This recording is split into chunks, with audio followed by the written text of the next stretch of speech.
So we're now on diary entry number 1119.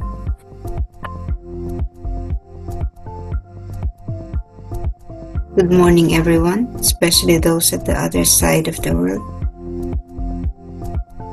There is no time and space between us. There is only this present moment, and we are one. On diary entry number 1119, in the moments when I am between heaven and earth, I keep silent, because even if I did speak, who would understand what I say? Eternity will reveal many things about which I am now silent. Sa mga sandaling sa pagitan ako ng langit at lupa, ako'y tumahimik. Dahil kahit magsalita ako, sino ang makakaintindi sa aking sinasabi? Ang kawalang hanggan ay magbubunyag ng maraming bagay, kung saan ako ngayon ay tahimik.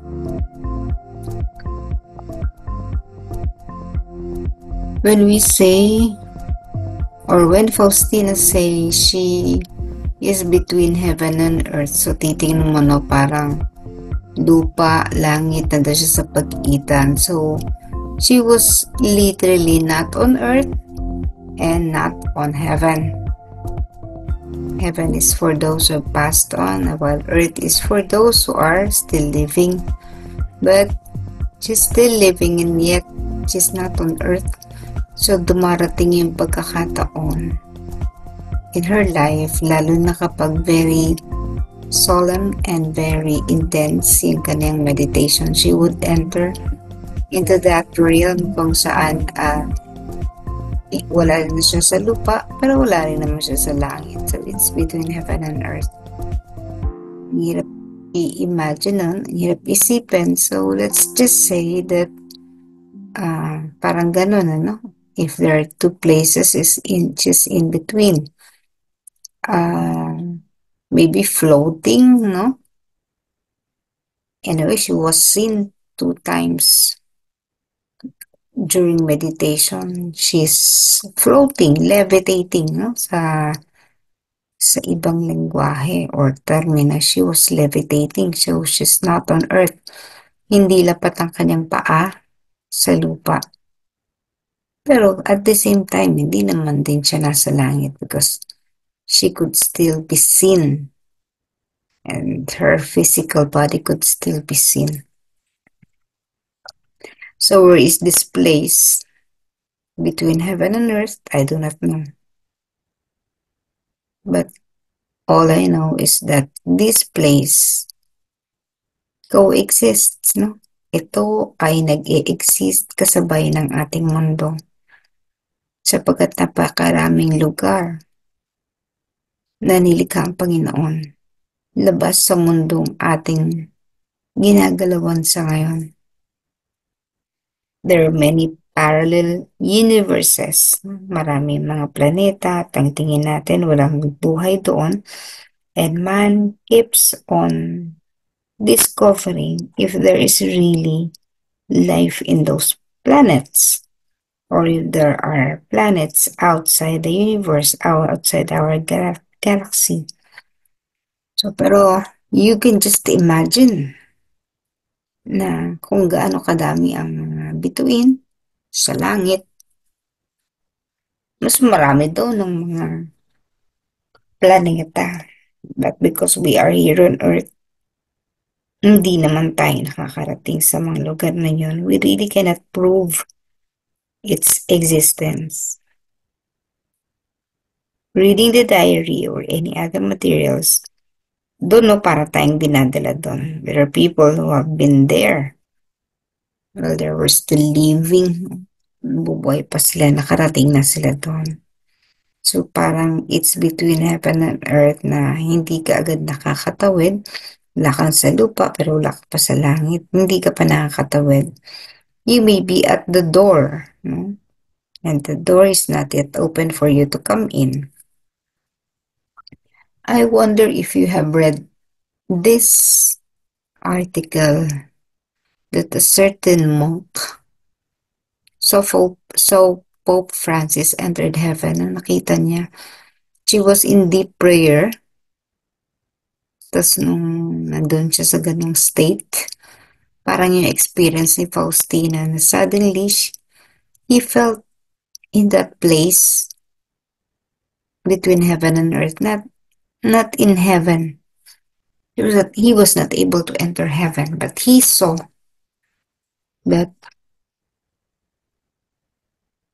Jesus was there, Mary was there, the angels are there, and the saints are there, the popes were there, with a welcome. Sinasalubong si Papa Francisco. I have not verified that article, but even if I haven't verified it, I believe that it was true. So he was there and he saw how the Pope was welcomed in heaven. Ba't po ako naniniwala? Because Faustina had written a lot of things related to that. So halimbawa dito, no? Nandun na naman siya sa lugar na yun kung saan di naman sa langit, di naman sa lupa. No? But she was having these experiences. Ngayon, sabi niya, I keep silent. Nananahimik lang siya whenever she would enter that. It's a diary. Although sinasabi niya at nakasulat naman, pero the details were not really caught in writing. Hindi niya nakuha ng mga salita yung kanyang mga experiences because it's beyond our experience, our language. Na parang, paano mo i-describe yung bagay na yun na hindi naman nakikita ng karamihan. Halimbawa kung ano yung mga kulay na nakikita niya, hindi man natin nakikita. So, she would really be having difficulty describing it. Kasi kahit yung mga salita natin, kulang, no? Kasi ang salita natin, kung ano lang ang mayroon sa lugar natin, kung saan tayo nandun, no? So, yun lang ang ating malalaman. So, halimbawa, there are words we are not familiar with, pero sa iba kasing bansa, meron noon. Kaya, foreign para sa atin yung mga salitang yun. Maaring yun ay doon lamang nag-exist or doon lamang alam sa lugar na yun. But sa lugar natin, hindi natin alam yun. Kasi wala yung bagay na yun. No, lalo yung mga, hindi naman lahat ng bagay na mayroon halimbawa sa isang bansa ay present in all other countries. There are countries na meron doon, wala tayo. That is why the richness of a language depends upon the place. No? Halimbawa po yung mga Israelita, very limited ang kanilang lengguwahe. Hindi kasing elaborate ng lengguwaheng Ingles. No? Kasi maraming bagay doon. Kumbaga, balot ka ng disyerto, hindi masyadong nagtitim yung buhay. No, ikumpara mo sa isang tropical country ng teeming with life. So maraming bagay na meron tayo na nawala doon. That is why there are languages na tayo lang ang meron. Pero sa ibang bansa, they do not know what it is. Simply because they do not have that. Parang ganun din, hindi ma-describe ito ng maayos ni Faustina sapagkat hindi naman tayo nakarating. There were those who have been there who also was able to attest. No? Pero sila lang yun eh. The general public, hindi ito nalalaman o naunawaan. So she'd rather keep silent kasi pagtatawanan lang siya. So parang kumbaga si Jesus, ginawa niyang alak yung tubig. Na, kumbaga sa panahon ngayon, ginawa halimbawa yan ni Jesus. No? Walang maniniwala sa atin na yung tubig ay naging alak. Pagtatawanan lang natin. Uy, si ganito, ginawa niyang alak yung tubig. Pero totoo yun, di ba?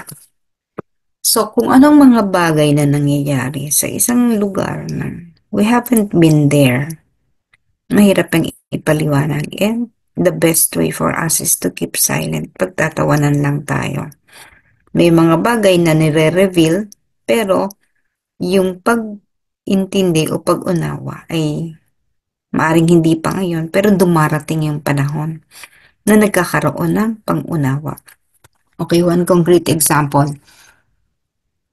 Nung panahon na hindi pa ang siyensya nun, sabi, ang mundo ay bilog.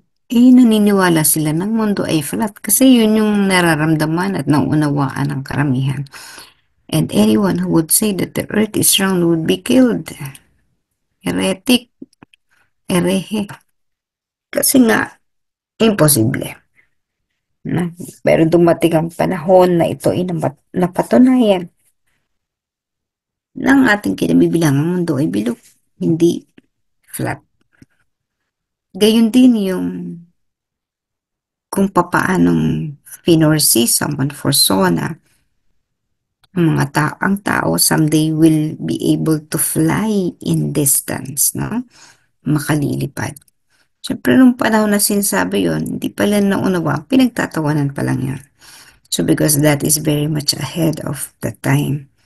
Pero dumating ang panahon, di ba? Ngayon talagang iba-iba pa, no? Yung teknolohiya ay nagdadala sa atin sa iba't ibang lugar. So, maraming bagay na dumarating na lang ang revelation at a certain point, pero marami nang nakaunawa years before it happened. No? At ngayon, yung mga kung ano yung nakikita natin, ano yung mga naririnig natin, sa ngayon, pagtatawanan natin, imposible, no? But, time will come.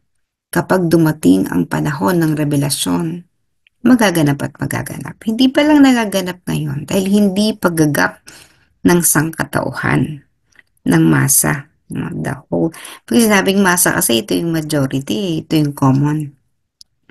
That is why yung sinasabi ko, I think one time na that democracy is dangerous kasi yung pinaniniwalaan ng marami, actually hindi naman na yun yung totoo. Sapagkat marami na those who are really advanced, nakita na ng mga nauuna. Yung mga, parang isipin mo nauna sa paglalakbay, nakita na nila. At kapag bumalik sila, kinuwento nila doon sa mas nakararami, hindi maniniwala dahil hindi pa nila naaabot. So, but then, darating yung panahon sa patuloy na paglalakad, yung karamihan makakarating din dun sa lugar kung saan may nauna na. No, sasabihin nila, oo nga. No, so doon pa lang sila maniniwala sapagkat nakita na nila. Yun yung problema with our eyes sapagkat ang ating mata ay limitado ang nakikita. Kaya humihingi tayo lagi ng katibayan, the proof. At kapag nag-manifest na yan, no, nag-manifest na, nakita na nila kasi naganap na. Doon pa lang sila maniniwala. Samantalang yung marami na nauna, iilan lang yun. Iilan lang ang nauuna sa paglalakbay. Karamihan nahuhuli. Yung mga nauna, nakita na nila. Tumatawa na sila. At nag-e-enjoy na sila dun sa power of what they saw. Samantalang yung karamihan, hindi pa yun nakikita, no? Sinasabihan lang na baliw yung mga nasa unahan. So come to think of it, kung ano ang pinaniniwalaan ng nakararami, hindi na po yun ang katotohanan. Hindi na po yun ang katotohanan. Yun ang katotohanan dun sa nakararami. Pero ang totoo ay naabot na nung mas nauna sa paglalakbay. Gayun din, may nauna pa doon sa nakakita. So, depende nga kasi yan kung sino yung nauna doon sa paglalakbay. Those who are far ahead, iba na yung level nila, iba na yung pangunawa nila, dahil iba na yung nakikita sa mundong nilalakbay nila. Someday we would also see that. We would also be able to experience that. Yun nga lang medyo mabagal sapagkat ang mas nakararami o ang masa ay masyadong nahuhuli. It would take a lot of generations bago nila maabot ang naabot ng mga nauna sa ating mga banal na nakakita ng katulad ni Faustina, dito pa lang siya sa lupa, na-access na niya. Pero karamihan naman sa atin ngayon, although it had been since 1938, sinulat na niya 1935. Nakarating na siya noong 1935, tayo, year 2025. Hindi pa natin nararating yung lugar na yan. Who knows, after 1,000 years, marating din natin yan, So, hindi natin malalaman. At kapag nakarating tayo, tsaka pa lang natin sasabihin na ay oo nga. Pero sa ngayon, magpasalamat tayo dahil ito'y nakasulat. Magiging guide ito dahil sila ay living testimonies, buhay na saksi, living witnesses of what lies ahead. Kung anong meron sa dako paroon, marami nang nagpapatotoo. Kaya lang, wala pa tayo sa pangunawa para ito ay intindihin o unawain. Kaya din ang sinasabi ko ngayon, marami sa nakikinig, malamang hindi makarelate, no? Hindi maunawaan. But someday, maunawaan nyo din. Ako kasi kahit hindi ko pa yan nararating, naniniwala na ako that is the power given to us by the Triune God, no? The Holy Trinity. When we were baptized, binigay yan sa atin. And that is what we call faith. We just need to believe bago natin yan makita. Sapagkat ang mga bagay na yan ay makikilala, maunawaan at ma-appreciate lamang kung mataas ang level ng ating pananampalataya.